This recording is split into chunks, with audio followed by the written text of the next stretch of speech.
మసాలా ఉత్పత్తుల్లో పేరెన్నికగన్నది ఆచీ మసాలా. ఆహార ఉత్పత్తి రంగంలో ఆచీ మసాలా అద్భుతమైన వృద్ధి సాధించింది.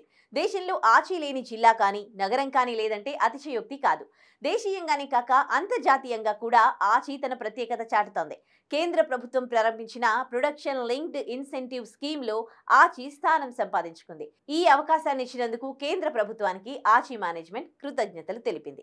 దేశంలో లభించే ప్రధాన మసాలా ఉత్పత్తులలో ఆచీ ప్రొడక్ట్స్ ముందు వరుసలో ఉంటాయి. దేశీయంగానే కాక అంతర్జాతీయంగానూ ఈ బ్రాండ్ ఉత్పత్తులు తన ప్రత్యేకతను చాటుకుంటున్నాయి. మన దేశంలో మూలమూలన స్టోర్లలో ఆచీ మసాలా కనిపిస్తోంది. అలాగే 65కు పైగా దేశాలలో ఈ బ్రాండ్ ప్రొడక్ట్స్ లభ్యమవుతున్నాయి. నాణ్యతకు పెట్టింది పేరు ఆచీ. 220కి పైగా ఆచీ మసాలా ఉత్పత్తులు లక్షలాది మంది వినియోగదారులను ఆకర్షిస్తున్నాయి. ఇది తన పంపిణీ వ్యవస్థలో 15 లక్షలకు పైగా రీటైల్ దుకాణాలను కలిగి ఉంది. కొన్నేళ్ల క్రితం కేంద్ర ప్రభుత్వం ద్వారా ప్రారంభమైన ప్రొడక్షన్ లింక్డ్ ఇన్సెంటివ్ పథకంలో ఆచీ స్థానం సంపాదించుకుంది. దేశీయ ఉత్పత్తి సామర్థ్యం, ఎగుమతుల పెంపు, అలాగే కొత్త ఉద్యోగాలు సృష్టించే లక్ష్యంతో మోడీ సర్కార్ ఈ స్కీమును ప్రవేశపెట్టింది. ఇందుకోసం దేశంలోని 14 రంగాల నుంచి టాప్ కంపెనీలను ఎంపిక చేసింది. వాటిల్లో ఫుడ్ ప్రాసెసింగ్ రంగం నుంచి ఆచీ మసాలాకు అవకాశం లభించింది. ఈ గొప్ప కార్యక్రమంలో భాగమైనందుకు చాలా గర్వపడుతున్నామని తమకు ఈ అవకాశమిచ్చిన ప్రధాని నరేంద్ర మోడీ ప్రభుత్వానికి